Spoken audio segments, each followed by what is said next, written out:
मुफ्ती तारिक मसूद के बयानात के लिए तारिक मसूद एक्सक्लूसिव को सब्सक्राइब करें। तारिक मसूद एक्सक्लूसिव।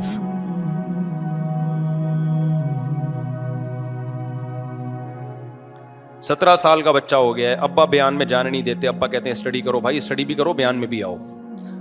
कल एक बंदे ने मसला पूछा, वो आस्क के लिए, उसने बताया कि मैं इतने साल का हो गया, मेरा अब्बा मुझे कहीं निकलने ही नहीं देते, कहीं दोस्तों में खेलने देते हैं, कहीं भी घर में बंद। तो माँ बाप दोनों ने सख्ती की हुई है। वो कह रहा है मैं अजीब सा बावला सा हो गया हूं। तो वो ना बच्चा अगर बिल्कुल ही लड़का अगर वो हर वक्त घर में रहेगा ना, वो उसके ऊपर की सेटिंग आउट हो जाएगी। लड़कों को मैं ये नहीं कह रहा कि चर्सियों हीरोइंचों में खेलने दें, थोड़ा बहुत लड़के के लिए जरूरी है कि बाहर लौंडे लपाड़ों में खेले, मार कुटाई हो, थप्पड़ मारे, भागें, लेकिन कुछ उसको आदमी बनेगा वो जब भी। हाँ, उसकी एक्टिविटीज पे नजर रखें, सुनो कि खराब ना होना शुरू हो जाए। लेकिन बच्चे के लिए, लड़के के लिए लड़कों में खेलना जरूरी है। उससे उसमें कॉन्फिडेंस आता है, बहादुरी आती है, तो उससे उसमें कॉन्फिडेंस पैदा होगा। आगे दुनिया बड़ी मुश्किल है भाई, बड़े खारदार कांटे हैं दुनिया में। दुनिया मौत तक फूलों की सेज नहीं है। आपके बच्चे ने सारी जिंदगी फूलों पे नहीं चलना, बड़े बड़े मसाइल आ सकते हैं। तो उसमें अगर ये बहादुरी बचपन से नहीं होगी, देखो बिल्ली हमारे जो महल्लों में पलती है वो कभी भी चूहा नहीं खा सकती, लेकिन जंगली बिल्ली के सामने आप चूहा छोड़ के तो देखो। वजह उसकी है कि जब से वो पैदा हुई है ना, वो शिकार करके खा रही है। और हमारी बिल्लियों को फार्मी मुर्गी काट के चीचड़े साफ करके खिलाए जा रहे हैं। तो इनमें चूहों से दुश्मनी तो बाकी है, लेकिन बहादुरी खत्म हो गई। शेर का ये हाल हो जाता है। इकबाल ने कहा ना, वो फरेब खुर्दा शाही जो पला हो कर गसों में, उसे क्या खबर कि क्या है राह रस्म शाहबाजी। एक शाहीन का बच्चा जो बाज नहीं होता, शाहीन कैसे झपट के हमले करता है, उसका अंडा गिद्धों के यहां गलती से रह गया। तो शाहीन का बच्चा पैदा हुआ गिद्ध के यहां, गिद्ध के यहां। तो वो गिद्धों में रह रह के हरकतें कैसी हो गई उसकी, वो मुर्दार तलाश कर रहा होता था।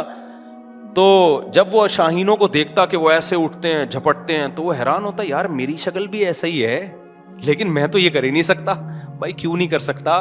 तेरा उठना बैठना किसके साथ है?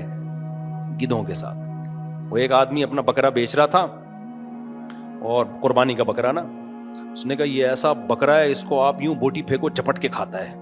ज्यादा मुबालगा आराई कर दी ना उसने। ये बकरे बेचने वाले तो बहुत झूठ बोल रहे होते हैं बाज। तो मुंह से गलती से ये निकल गया कि जब बोटी फेंकोगे झपट के खाता है। तो उसने कहा ये बकरा है तो बोटी क्यों खा रहा है झपट के? उसको एहसास हुआ, यार मैंने तो झूठ बोल दिया। अब मैं बोलूंगा झूठ बोला तो पिछली बातें भी छूट जाएंगी।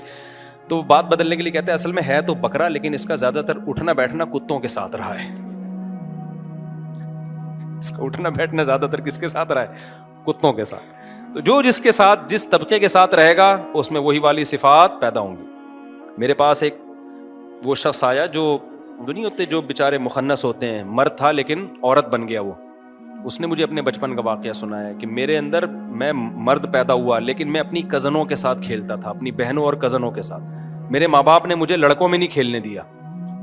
उस बेचारे का हाल ये हुआ है ना कि उसमें मर्दाना कुव्वत ही खत्म हो गई, उसमें वो डिजायर्स ही खत्म हो गई। मुझे खुद उससे अपने रो रहा था, कह रहे मुझ में वो डिजायर ही खत्म हो गई। बचपन से कह रहे मैं अपनी कजनों के साथ खेलता रहा हूं, अपनी बहनों के साथ। तो वो लड़कियों वाले शौक, वो मेकअप कर रही है मैं भी मेकअप कर रहा हूं, वो चूड़ियां पहन रही है मैं भी चूड़ियां, वो ईद में मेहंदी लगा रही है मैं भी। कह रहे मेरे माँ बाप डांटते ही नहीं थे मुझे, वो कहते हैं बच्चा है बच्चा है।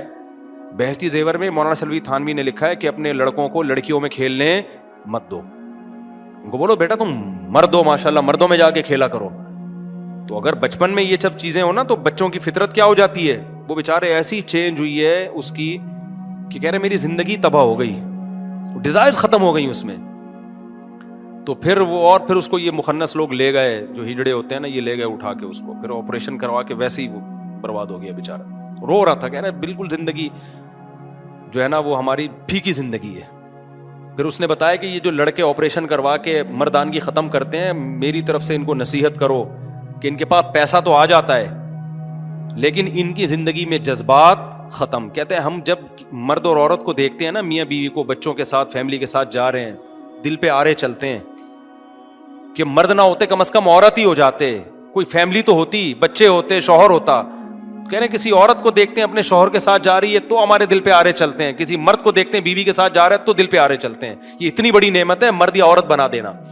تو اس نے مجھے یہ یہیں پہ بیٹھ کے نا یہ جو ہے نا یہ جو میری مرغیاں نہیں جہاں رکھی ہوئی تبلیغ جماعت میں آئے ہوئے تھے, وہ لڑکا نام بھی میں بتا سکتا ہوں لیکن مناسب نہیں ہے, تو رو رہا تھا یہ واقعہ اور کہہ رہا تھا خدا کے لیے آپ ان لڑکوں کو جو آج کل گے بننے کی کوشش کر رہے ہیں اور اپنی جو ہے نا وہ آپریشن کروا لیتے ہیں, ان کو سمجھاؤ کہ جو یہ بنے ہیں نا ان کا تجربہ اچھا نہیں ہے, پیسہ آ جائے گا, زندگی کیا ہو جائے گی پھیکی. کہتے ہیں خدا کی قسم وہ غریب اچھا ہے جس کے پاس پیسہ نہیں ہے, جذبات تو ہے نا اس میں, اسی جذبات سے انسان زندہ رہتا ہے, اسی سے ریلیشن بنتے ہیں. تو کیا ہے ماں باپ نے غلطی کی, بچپن سے کس میں کھیلنے دیا, لڑکیوں میں. اس لیے لڑکے کو کہاں کھلواؤ, بولا جاؤ لڑکوں میں کیا, اپنی عمر کے لڑکے ہوں, اپنی سے بڑی عمر کے لڑکے نہ ہوں, اپنی عمر کے لڑکے ہوں تو, اور بھائی بھی آپس میں لڑ رہے ہو نا, مارم پٹائی کر رہے ہو تو بہت زیادہ ٹینشن لینے کی ضرورت نہیں ہے. آج کل کیونکہ ساری برگر فیملیاں بنتی جا رہی ہیں, بچے نے بچے کو دھکا دیا, تھوڑا سا سر پھٹ گیا, مائیں ایسا چیخا, یہ کیا ہو گیا, بھائی کچھ نہیں ہوا یار. ہمارے دور میں تو بچے بادام کے درخت پہ چڑھ کے گرتے تھے, ہاتھ ٹوٹ جاتے تھے ان کے, پھر جڑ جاتے تھے, بچے کے سارے زخم ٹھیک. مجھے یاد ہے میرا بچہ کھیلتے کھیلتے ایک دن گرا یہاں سے نا, بچے کی عمر 4-5 سال ہوگی, ادھر سے پھٹ گیا, اتنا خون نکل رہا ہے نا اس کے. میں تو نارمل تھا, ہوتا ہے تو بچے جب ہوں گے تو یہ سب کچھ ہوگا, کوئی اتنے ٹینشن کی بات نہیں. میں اس بچے کو لے گیا ڈاکٹر کے پاس, ڈاکٹر ایسے ڈاکٹر اچھل گیا, ہاں. میں نے کہا یہ پاگل ہے, میں نے کہا یہ کیا ہے پاگل, کیونکہ ہم تو بچپن سے ہی بہت دیکھ لیا نا ہم نے, یہ نارمل ہے یار. بچوں کو اللہ نے ایسا بنایا کہ زخم بہت جلدی بھرتا ہے. اب وہ اس کے گھومڑا نکل آیا نا بچے کے, ڈاکٹر کہتے اس کو دباؤ دباؤ گھومڑا نہ بنے. میں نے کہا دباؤں گا وہ تکلیف سے مر جائے گا بھائی. تو مجھے اندازہ ہوا اس بیچارے کے پاس میڈیکل سائنس کا علم تو ہے, مگر یہ بچپن میں کبھی بادام کے درخت پہ چڑھا ہی نہیں ہے, ٹھیک ہے, اس کو پتہ ہی نہیں. تو میں نے کچھ, اس نے دوا بھی دی, میں نے وہ بھی نہیں دی, وہ تو میں لے گیا گھر والوں سے ڈر کے, گھر والوں سے ڈر کے لے گیا کہ گھر والے تو بولتے ہیں لے کے جاؤ لے کے جاؤ, ورنہ میں تو لے کے ہی نہیں جا رہا تھا, خود ہی ٹھیک ہو جائے گا. تو لیکن اب ظاہر ہے آج کل جو گورنمنٹ ہے وہ آپ کو پتہ ہے کہ اسٹیبلشمنٹ کی ہے, تو اسٹیبلشمنٹ نے مجھے آرڈر کیا کہاں جانا ہے, تو میں لے گیا ڈاکٹر کے گھما کے لے آیا, دوا نہیں پلائی, پھر ہم نے ٹھیک ہو گیا. تو بچوں کا زیادہ ٹینشن نہ لیا کرو, بچوں کو آپس میں مار دھاڑ جو ہے نا یہ زیادہ ضروری ہے زخم نہ لگنے سے, کیونکہ اگر وہ بچپن میں ایک دوسرے کو ماریں گے دھاڑیں گے نہیں اور بہت ہی کیوٹ سے رہیں گے, اس سے جو ان کو دماغ میں اندر چوٹیں آئیں گی نا بعد میں, جب زندگی میں ٹینشن ہے, وہ اندر کی چوٹیں وہ کسی انجیکشن سے ٹھیک نہیں ہوگی. یہ باہر کے زخم لگنے دو, یہ ٹھیک ہو جاتے ہیں, اور اس سے بچوں میں اندر تھوڑا کانفیڈینس پیدا ہوتا ہے, تھوڑی بہادری پیدا ہوتی ہے. تبھی ہم کہتے ہیں بچے زیادہ پیدا کرو, کم لڑیں تو صحیح آپس میں, اور ایک دوسرے چیزیں تو چھینے, اکلوتا تو لاڈ پیار میں ہی پاگل ہو جائے گا وہ. نہیں تمہاری اسپیڈ پھر بھی نہیں بڑھے گی جتنا مرضی سمجھا لو.